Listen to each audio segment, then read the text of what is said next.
नमस्कार दोस्तों। केशव सिंह की आवाज़, आपकी आवाज़, जनता की आवाज़, जन भावना की आवाज़ में आप सभी का स्वागत है। जैसा कि आप सभी अब जान ही गए होंगे या नहीं भी जाने होंगे या नहीं पता होगा, आप शीर्षक देख ही रहे हैं, देशद्रोही बनाम देशभक्त।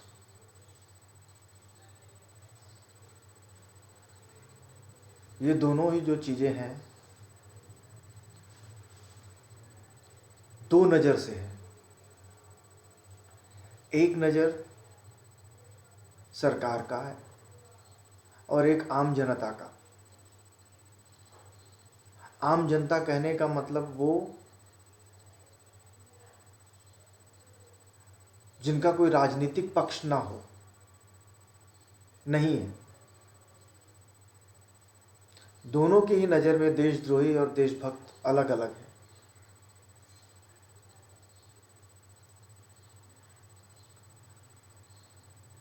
फैसला तो हमें ही करना है, जनता को करना है, क्योंकि सरकार तो इसमें निष्क्रिय है। आज 4 दिन हो चुके हैं अर्णब गोस्वामी के व्हाट्सएप चैट को लीक हुए। अर्णब गोस्वामी की तरफ से भी किसी भी प्रकार का उस चैट को लेकर जिसमें तथाकथित राजनीतिक लोगों, सरकार के लोगों, अरुण जेटली जैसे वरिष्ठ नेता जो दिवंगत हो गए हैं, उनके बारे में जो उन्होंने उस चैट में कहा है, उसका खंडन नहीं किया गया है।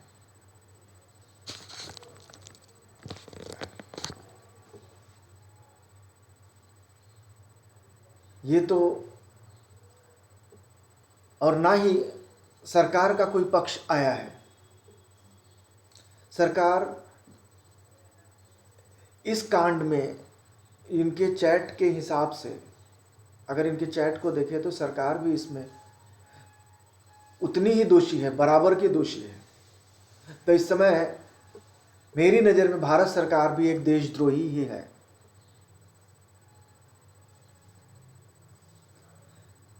जो इतनी गुप्त जानकारी बाहर निकली है, वो कैसे बाहर निकली? आज तक सरकार की तरफ से किसी ने कुछ नहीं कहा है। कल बल्कि एक प्रेस कॉन्फ्रेंस में गौरव भाटिया ने, जो राहुल गांधी कांग्रेस के प्रेस कॉन्फ्रेंस पर जवाब दे रहे थे, उस पर उन्होंने कहा कांग्रेस के समय में ऑगस्टा वेस्टलैंड का जो लीक हुआ था, तो वो ये नहीं कह रहे हैं कि ये जो हुआ है वो गलत है।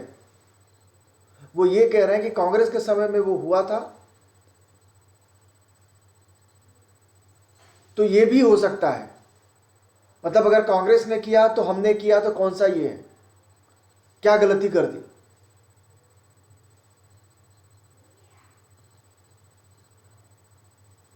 अब आप सोचिए, अगर यही मानसिकता है तो हम तो हमेशा से कहते आए हैं, और मेरी सोच भी यही है, कांग्रेस और बीजेपी विचारधारा अलग हो सकती है, आरएसएस और गांधीवादी, एक गोडसे के भक्त हैं, लेकिन इनकी कार्य करने की जो शैली है, जो काम करने का जो तरीका है, वो एक ही है। तुमने किया तो हमने कर दिया, तो क्या हुआ? जब सरकारें इस तरह की सोच रखती हों तो क्या होगा, यह आप सभी जानते हैं। आइए मैं आपको एक वीडियो दिखाता हूं जिससे आपको यह पता चलेगा कि अर्नब पर अभी तक सरकार की चुप्पी क्यों है और यह देश के लिए खतरनाक है, देश की सुरक्षा के लिए खतरनाक है। सुनिए।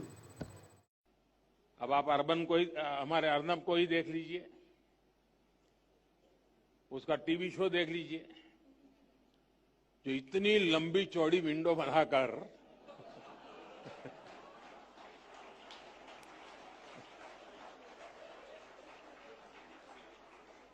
इतने सारे गेस्ट बुलाकर अर्नब की अदालत शुरू होती है।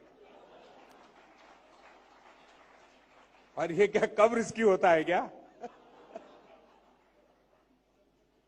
अर्नब के मेहमान भी तो उनके शो में आने का रिस्क उठाते ही है।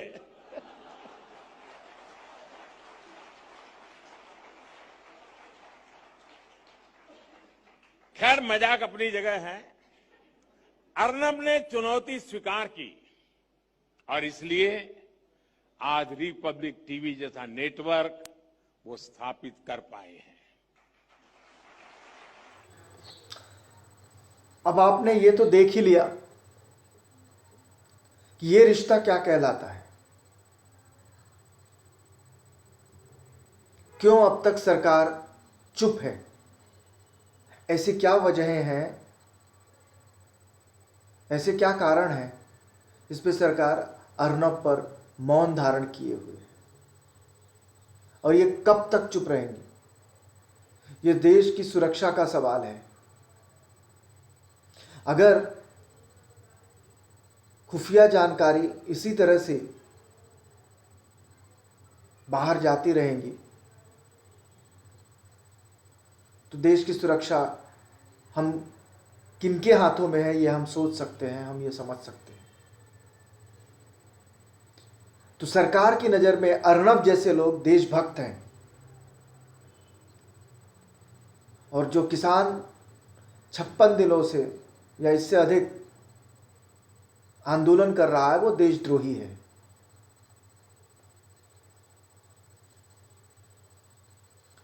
हमारे प्रधानमंत्री को इतना वक्त होता है कि जो उनको पैसे देते हैं चुनाव में, उनके घर में अगर कोई बच्चा भी जन्म ले तो वहां पर पहुंच जाते हैं उसे देखने के लिए। लेकिन पीएमओ से कुछ ही दूरी पर किसान बैठे हैं, मर रहे हैं, उन्हें उनके बारे में उनको ट्वीट नहीं कर सकते, उन्हें कुछ पता नहीं चलता क्योंकि वो देशद्रोही हैं। आइए एक ट्वीट देखते हैं।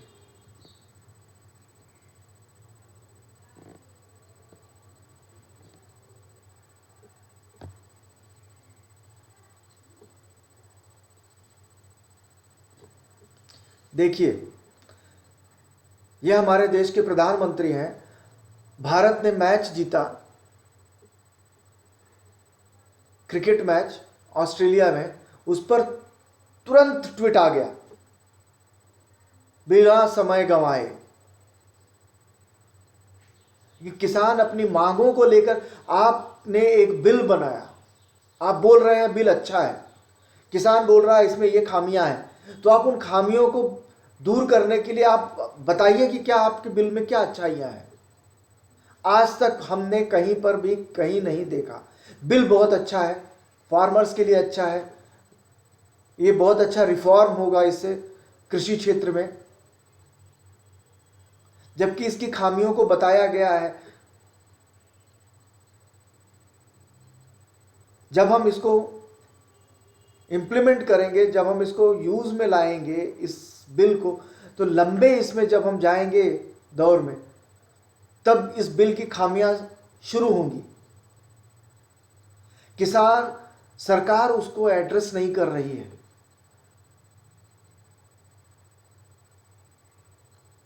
कल किसान और सरकार के बीच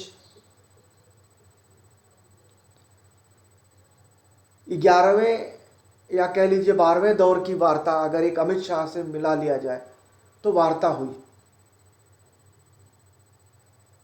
कल किसानों की बातों को 56 दिनों के बाद भारत सरकार ने जो हठधर्मिता थी, थोड़ा सा एक कदम आगे बढ़ के उन्होंने कहा है 1.5 साल से 2 साल के लिए हम इस कानून को स्थगित कर देते हैं। जबकि स्थगन का आदेश तो पहले ही कोर्ट ने दे दिया है, सुप्रीम कोर्ट ने। लेकिन हमारी भारत सरकार कहती है कि हम 2 साल के लिए स्थगित कर देते हैं।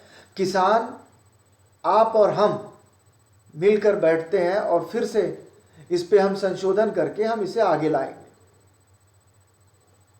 अगर आप 2 साल के लिए इसे स्थगित कर देते हैं तो क्यों नहीं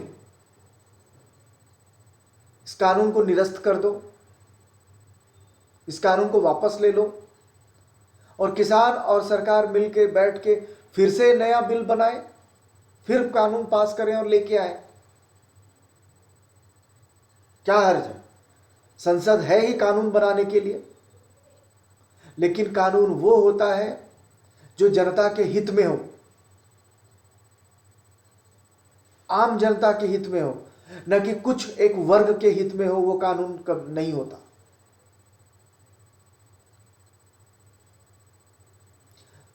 हमें यह समझ में नहीं आता सरकार क्या सोच रही है, किसके दबाव में है कि वो कानून को निरस्त नहीं कर सकती, उसे रिपेल नहीं कर सकती, उसे वापस नहीं ले सकती। ऐसी कौन सी मजबूरियां हैं?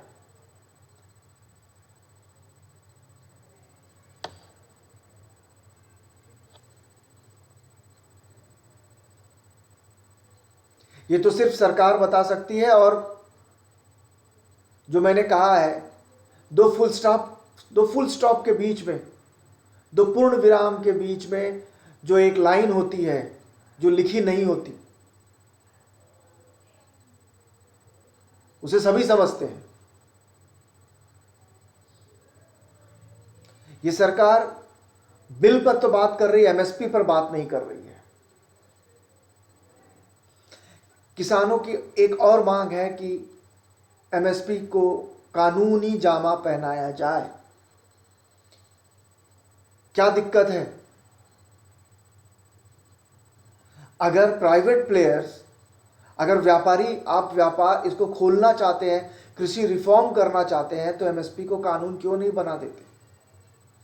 अगर कोई व्यापारी किसान से अगर उसकी उपज ले रहा है तो जो भी एमएसपी निर्धारित है उसे उतना तो देना ही होगा।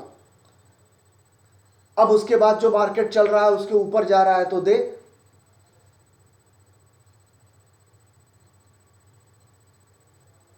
लेकिन आज तक सरकार ने इस पर नहीं माना। क्यों? क्योंकि इससे बहुत बड़ा नुकसान होगा व्यापारियों का। जो एक कंपनी 1 साल से ज्यादा मोबाइल को फ्री में चला सकती है और फिर भी फायदे में चलती है, बीएसएनएल जैसी कंपनी इतने सालों से चल रही है जो अभी घाटे में है।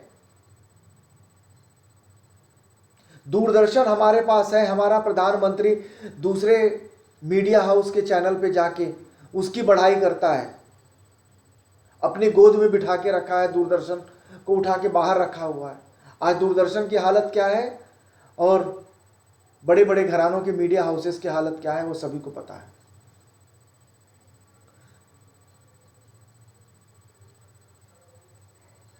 ठीक यही हालत कृषि का भी होगा, किसानों का होगा अगर एमएसपी लागू नहीं होता है तो। अब आप सोचिए, देशभक्त कौन है और देशद्रोही कौन है? सरकार किसानों में देशद्रोही ढूंढ रही है, जबकि देशद्रोही सरकार में और उसकी गोद में बैठा है।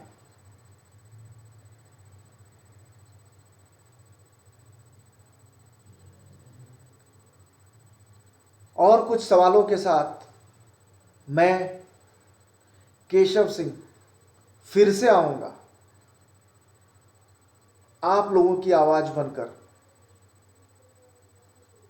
धन्यवाद।